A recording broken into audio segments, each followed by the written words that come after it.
ভারত সরকার বনাম এক্স এই দুই পক্ষের মধ্যে সম্প্রতি অনলাইন স্বাধীনতা নিয়ে তীব্র উত্তেজনা দেখা দিয়েছে। একদিকে বিশ্বের সবচেয়ে জনবহুল গণতন্ত্রের সরকার, অন্যদিকে বিশ্বের সবচেয়ে প্রভাবশালী প্রযুক্তি উদ্যোক্তা ইলন মাস্কের মালিকানাধীন একটি সামাজিক মাধ্যম।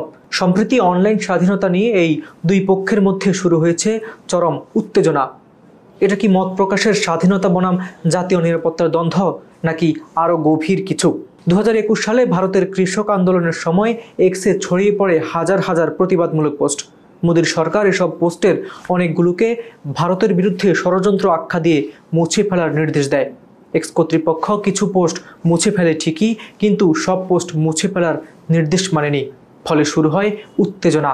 ভারতের তথ্য প্রযুক্তি মন্ত্রণালয় হুঁশিয়ারি দেয়, যদি এক্স সরকার নির্দেশনা না মানে তাদের ভারতীয় কর্মকর্তাদের বিরুদ্ধে আইনি ব্যবস্থা নেওয়া হবে, এমনকি গ্রেপ্তার পর্যন্ত হতে পারে।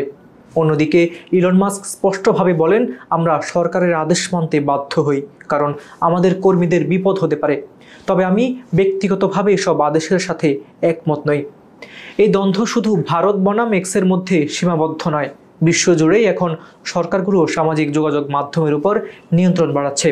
তবে সমালোচকরা বলছেন, এটি অনলাইন সেন্সরশিপের ভয়ানক উদাহরণ হয়ে উঠছে। বিশেষ করে যখন সরকার বলে এটা জাতীয় নিরাপত্তার প্রশ্ন, তখন প্রযুক্তি প্রতিষ্ঠানগুলো এক ধরনের চাপে পড়ে। প্রশ্ন উঠেছে, ডিজিটাল প্ল্যাটফর্মে সরকারের কতটা নিয়ন্ত্রণ থাকা উচিত?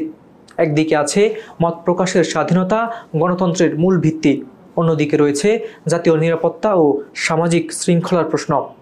বিশেষজ্ঞরা বলছেন, এই ভারসাম্য খুবই সূক্ষ্ম। যেখানে মাত্রা হারালে তা হয়ে উঠতে পারে গণতন্ত্রের গলার ফাঁস। গুগল, মেটা কিংবা এক্স এইসব প্ল্যাটফর্ম এখন শুধু অ্যাপ নয়, তারা হয়ে উঠেছে নৈতিক ও রাজনৈতিক শক্তির কেন্দ্র। তবে যখন সেই শক্তিকে নিয়ন্ত্রণ করতে চায় রাষ্ট্র, তখন জন্ম নেয় এক গভীর বিতর্ক। আপনার কি মত? অনলাইন স্বাধীনতা রক্ষা করাই কি বেশি জরুরি, না রাষ্ট্রের শৃঙ্খলা বজায় রাখা? কমেন্টে লিখে জানান।